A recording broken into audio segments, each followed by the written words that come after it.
So it's gonna be They a far-fetched. They heard you. They're coming. It's a bit of a far-fetched thing for Nathan. But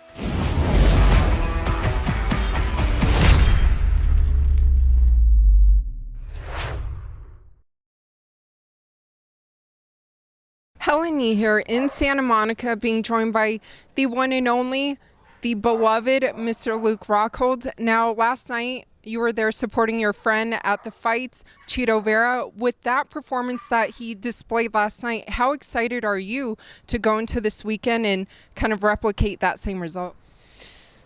No, it's an energy that I needed dearly, and to go out there and feel Chito and you know, he's been a big inspiration for me to come back, you know, like the feeding off that energy day to day, and finding myself in that gym with Perillo and Chito, and you know, it's kind of how I got my head back in the game. I didn't know if I really wanted it, honestly, and the last 6 months has been a fucking training camp every day of my life, and being with those guys, it's been huge. It's been instrumental, and we just feed off each other every day, and so you know, and having the blessing to have this thing fight the week before my fight was just it's you know, it all makes sense, and it's all coming to be.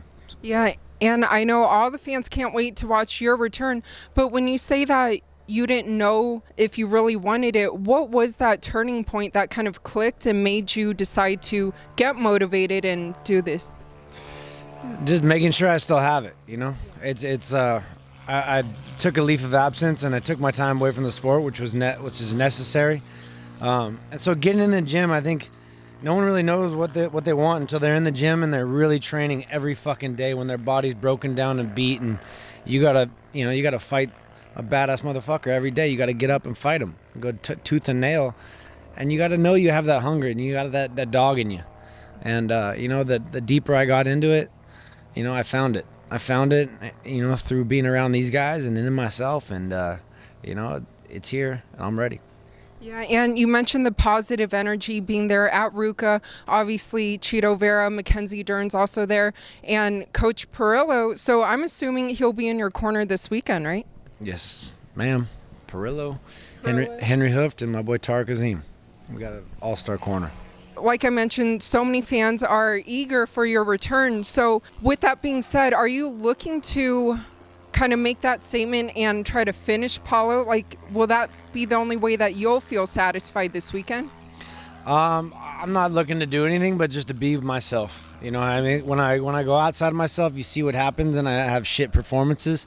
You know, when I'm relaxed and I have confidence in myself and I'm just happy and I go out there and have fun, that's when you see that the Luke Rockhold that everyone really come to love in the first place. You know, this last few years, 4 or 5 years, you know, it's like, yeah, it's not been me, and you know, you can see the shift. You know, it's like I said, like last night, everyone's like, oh, Cheetah's a slow starter. You know, how do you think it started? It's like champions start slow. Champions read, they assess, and then they attack. You know, it's like I've been on both sides of the fence where I've been that guy and just been uber confident in myself, and just I want to see what you got. Give me what you got, and I'm gonna take it and I'm gonna use it against you. You know, and then I've been on the other side where I've like, oh, I need to impose my will, and I've been doing it for the wrong reasons, and that's what was me recently. So, you know, trying to go in there and you know, and intimidate a guy, which it's a false understanding. So for me, just being myself, relaxing, finding my openings. I think this guy knows, you know, he's got to come for me, and I'm gonna hurt him every time he comes, and I'm gonna put him down. So during the past couple years, what is the biggest lesson that you've learned about yourself? You just gotta be you, you know. Yeah. Don't try to be outside yourself, but obviously push yourself, but don't chase something that isn't. But I know you are coming back and eager to chase that title again, right? So is it more the title that's your motivation and to win that back, or is it to fight Israel? Because I know that you're really trying to fight him as well. It's the challenge. No, it's Israel's it's intriguing, you know, and to be the best is the only reason I do this thing. And so the challenges of life, well, I want to set the biggest challenge, and I want to chase that. And so Israel is that challenge, and Paulo is the first step along that way. You know, it's a goals within goals. That's life.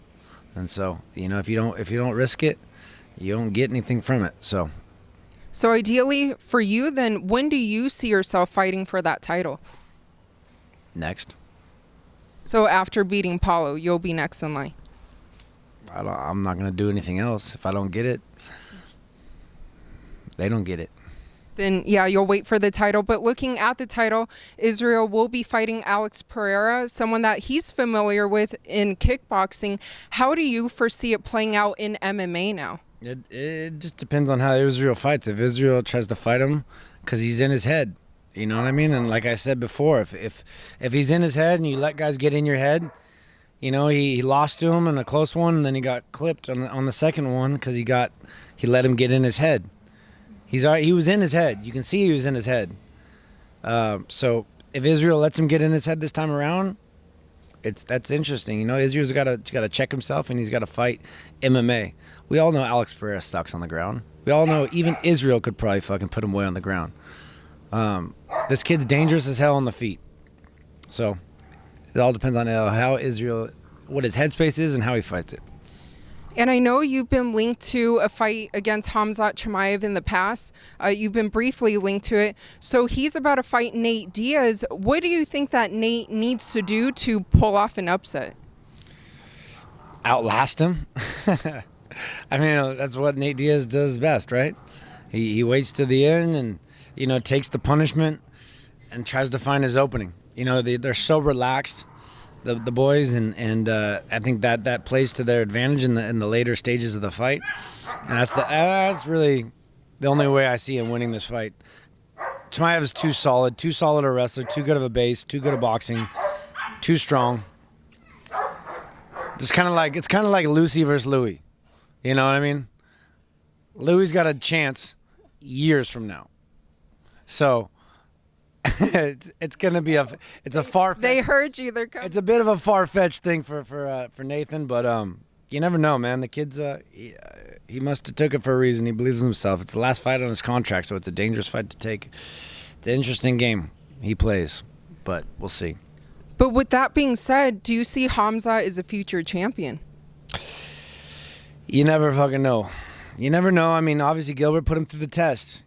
Gilbert is a gangster, and to pass that test with Gilbert, it's that's one test, but it's a chain effect, and he's still got a ways to go. So we'll see. I mean, does he get a title shot off beating Nate Diaz? I don't know. And it depends on who wins the title next week.